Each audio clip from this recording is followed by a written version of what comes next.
जय गुरु जी, welcome to God silver and this is the Saturday video. आज मैं बात करने वाली हूँ मोस्ट इग्नोर्ड प्रोफेशंस के बारे में, जो कि है राइटर्स, ऑथर्स, लिरिसिस्ट।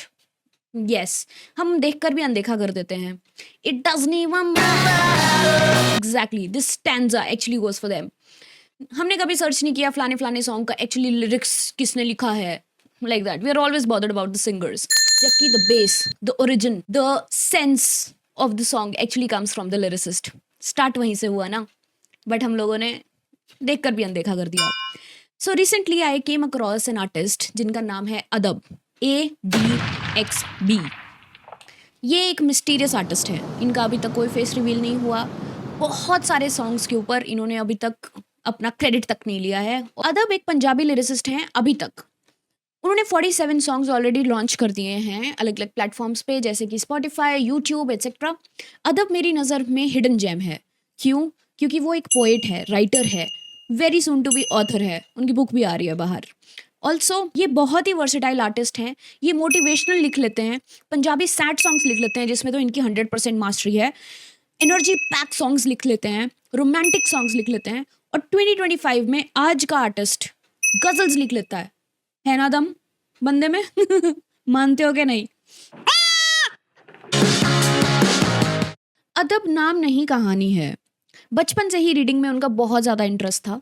बड़े होकर उन्होंने मास्टर्स करी, MNCs में जॉब करी, और पिछले 3 साल तक तो उनकी जितनी राइटिंग थी वो बस पेजों पे ही थी। उन्होंने अपने पेजों को कभी भी एक रूप नहीं दिया था। बट सून ही गॉट अ ब्रेक, और एक बड़े सिंगर के लिए उन्होंने अपना सॉन्ग एज अ लिरिसिस्ट दिया। अदब को शुरू से ही म्यूजिक में बहुत इंटरेस्ट था। उन्होंने अपनी इंस्पिरेशन ली मनमोहन वारिस की राइटिंग से, कमल हीर की राइटिंग से, और अपनी लाइफ की मोटिवेशन तो वो अपनी छोटी बहन को मानते हैं। लाइफ ने टर्न इनका तब लिया जब इन्होंने अपनी पूरी सेविंग्स लगाकर एक लेबल के साथ, एक प्रोडक्शन हाउस के साथ काम किया, जिसमें सारी रिकॉर्डिंग्स हुई, शूट हुआ, और सडनली वो प्रोडक्शन हाउस इनको रिस्पॉन्स देना बंद कर गया और इनके सारे के सारे पैसे चले गए। बट फिर भी he did not give it up. इन्होंने इस चीज़ से एक सीख सीखी और अपना खुद का लेबल स्टैंड आउट किया यूट्यूब पर। इनके अभी तक 2 लेबल्स हैं, एक का नाम है इको और प्लेलिस्ट प्लस। जो भी इनके इंडिपेंडेंट ट्रैक्स आते हैं, you will find all those tracks on these 2 labels. अदब के लिरिक्स को थोड़ा समझते हैं। Let's go.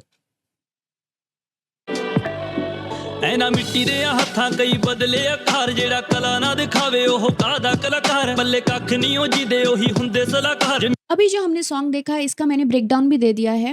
My point was to make you understand कि इनके लिरिक्स काफ़ी ज़्यादा डीप हैं और सेंसिबल हैं, ब्रेन रॉट नहीं है। ब्रेन रॉट सॉन्ग्स जैसे कि ये लड़की, जो कि आजकल हम यही चीज़ें ज़्यादा पसंद करते हैं। सेंसिबल बातें तो हमारे ऊपर से ही जाती हैं। अब आप लोग सोच रहे होंगे कि अदब अगर इतना अच्छा है तो फिर अभी तक वो इतना अंडररेटेड क्यों है? अंडररेटेड रहने के ना बहुत सारे रीजंस हैं इस इंडस्ट्री के अंदर। पहला रीज़न है कि कल्ट ऑडियंस है हमारे इंडिया के अंदर। अगर कोई एक सिंगर है, हनी सिंह सपोज करो, तो he has a cult audience. बादशाह, ठीक है, उनकी ऑडियंस नहीं सुनना चाहती और दूसरे सिंगर्स को।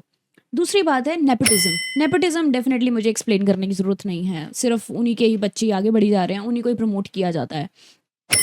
कोलैबोरेशंस, सिंगर्स कोलैबोरेट कर लेते हैं बड़े बड़े और सिंगर्स के साथ, बट जो मेन हुक होता है जिसकी वजह से सॉन्ग की एक्चुअल में उसका रूह जो तैयार होता है, जिसके उनका तो नाम भी नहीं लिया जाता, सिर्फ सिंगर्स की कोलैबोरेशन वहाँ पर दिखाई देती है। सोशल स्टैंड, ये हम लोगों की प्रॉब्लम है। हम लोग अपने रीजनल सॉन्ग्स को खुद ही प्रमोट नहीं करते, ना ही उनको एक वर्ड ऑफ माउथ देते हैं। सिर्फ अपने स्टैंडर्ड्स दिखाने के लिए हम लोगों को दिखाते हैं, अरे we are listening to English songs.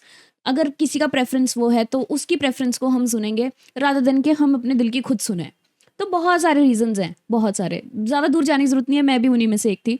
But now I have understood कि it's not necessary. Wherever there is a good artist I have to appreciate. तो ये था ऑल ओवर फॉर अदब। ऐसी अंडररेटेड आर्टिस्ट मैं ढूंढ ढूंढ के लेकर आऊँगी और ट्राई करूँगी ये आपके सामने आए। नेपोटिज्म ने तो देखो कंट्री को, मतलब ठीक है, एक टाइप ऑफ एंटरटेनमेंट उन लोगों ने देना है, बट रियल टैलेंट नहीं बंद होना चाहिए, रियल टैलेंट छुपना नहीं चाहिए। प्लीज़ उनको सपोर्ट करो, उनको रिकग्नाइज करो, उनको अप्रिशिएट करो। हर टाइप ऑफ प्रोफेशन को अप्रिशिएट करना चाहिए। We should not be just looking at the mainstream things. That's it for my side. Thank you for hearing me. Thank you so much. Bye bye.